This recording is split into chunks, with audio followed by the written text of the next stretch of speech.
Kalau anda mendengar petunjuk dari Al-Quran dan Sunnah itu baik buat kita, segera amalkan. Jangan tunda.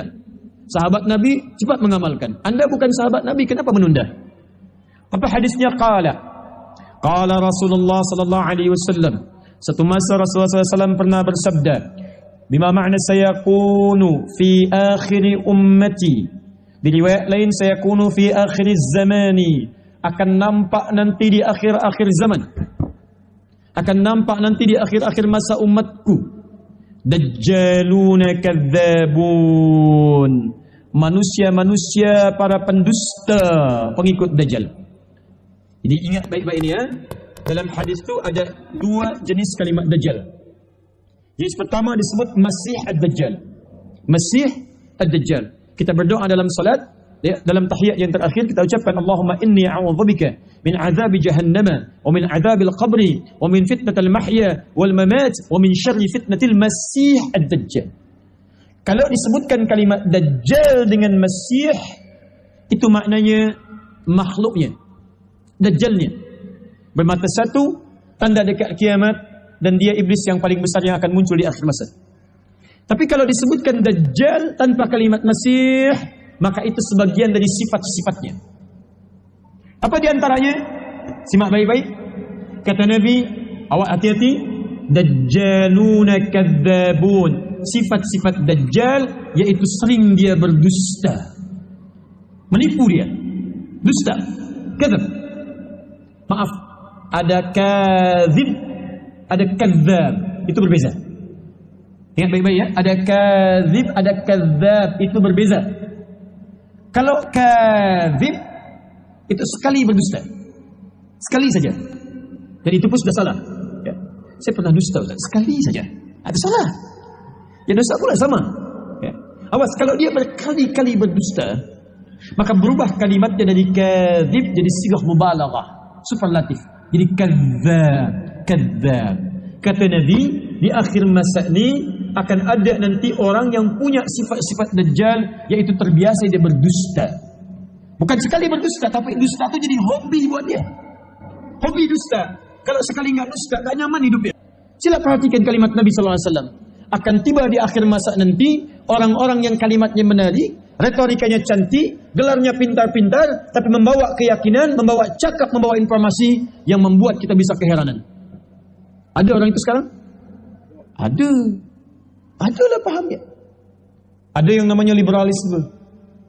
Mohon maaf, ada yang pertama tadi pluralisme, menjadikan semuanya seperti sama. Ada liberalisme. Liberalisme itu pengen bebas semua. Mohon maaf ya, sila buka di kitab suci manapun. Sejak kejadian masa Nabi Lut alaihi salam, dengan dihancurkannya kaum liwat yang Bani Sodom itu, dihancurkan, dalam setiap kitab suci tertuliskan bahwa maaf, lesbian, homoseksual itu dilarang.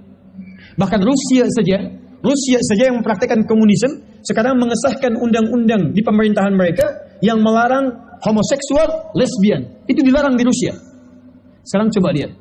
Tiba-tiba ada orang di akhir masa mengatakan kalimat-kalimat yang luar biasa. Kamu homo ya? Ya, itu fitrah kamu saat dilahirkan. La quwwata illa billah. Fitrah kamu. Jangankan kita, orang dulu kalau dengar bisa ikutan kaget itu. Sila Tuhan dan Puan lihat di Quran. Bukankah semua makhluk diciptakan berpasangan? Sila cek Quran surah ke-51 ayat 49, paling tinggi di pertengahan.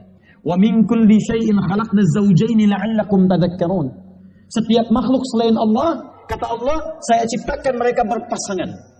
Supaya manusia mengerti hanya Allah yang tak punya pasangan. Sila selain manusia, binatang itu punya pasangan. Binatang ada yang jantan, ada yang betina. Tumbuhan ada putih, ada benang sari. Ada siang, ada malam. Ada hitam, ada putih. Ada laki-laki, ada perempuan. Bahkan mohon maaf. Binatang saat diciptakan, dia dicipta dengan nafsu saja. Dia tak punya takwa. Jadi kalau binatang berbuat salah, janganlah celak binatang tu. Jangan caci binatang, karena binatang tu tak punya takwa, tak punya dia kecenderungan baik. Tuan-puan lihat kambing tak pakai baju, janganlah usil kemudian mengatakan, kok tampilnya tanpa busana? Ya memang dia tak punya takwa, dia punya nafsu. Tapi Masya Allah, sekalipun nafsunya ada, tapi insting mencari pasangannya begitu luar biasa. Silahkan tuan-puan ikat kambing tu atau sapi dekat-dekat raya nanti di Idul Adha, ikat samping masjid, tiba waktu solat, azan berkumandang, Allahu Akbar, datang syahwatnya, dia tak peduli. Karena dia tak punya takwa. Takwa itu 115 kali disebutkan dalam Al-Quran. Di antara maknanya kecenderungan untuk ibadah. Kalimat takwa pertama di Al-Baqarah ayat kedua sampai dengan ayat 5. Dzalikal kitabu la raiba fihi hudal lil muttaqin. Apa bentuk takwanya? Alladzina yu'minuna bil ghaib wa yuqimunas shalah. Di ketika tuan-puan salat itu bukti dari takwa. Wa mimma razaqnahum yunfiqun. Tuan-puan infak itu bagian dari takwa. Kambing tidak salat. Ya, kambing tidak salat. Karena kenapa? Karena kambing tidak memiliki nilai takwa. Sekalipun dia bertasbih kepada Allah Subhanahu wa taala dengan caranya. Jadi, kalau kambing tak salat, wajar, tak punya sifat takwa. Tapi sekalipun tak punya takwa, dia pandai mencari pasangannya. Sila cek, diikat samping masjid, adzan berkumandang, datang hasratnya, kambing jantan akan memburu kambing betina. Saya nak tanya pada tuan dan puan, pernah adakah kambing homo di Selangor ni? Ada sapi yang lesbi? Tak ada.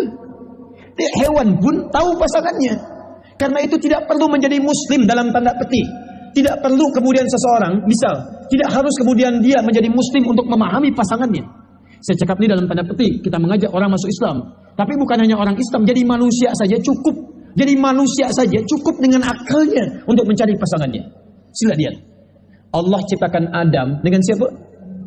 Dengan Hawa. Adam laki-laki, Hawa perempuan. Allah tak ciptakan Adam dengan Adam. Tak, tapi Adam dengan Hawa. Dari dua ini muncul keturunan. Jadi cukup dengan sifat kita sebagai manusia, kita bisa mencari pasangan yang terbaik.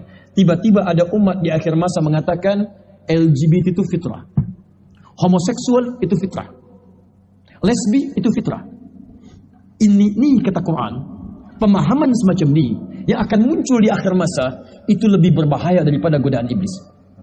Bahaya. Kenapa? Ada orang digoda oleh iblis, dia musyrik. Ketika dia musyrik, dia punya kesempatan untuk bertobat sebelum nyawanya sampai di kerongkongan.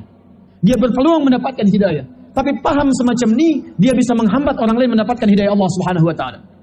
Ada non-muslim datang bertanya, saya nak masuk Islam, bagaimana caranya? Dia cakap, untuk apa masuk Islam? Semua agama itu sama.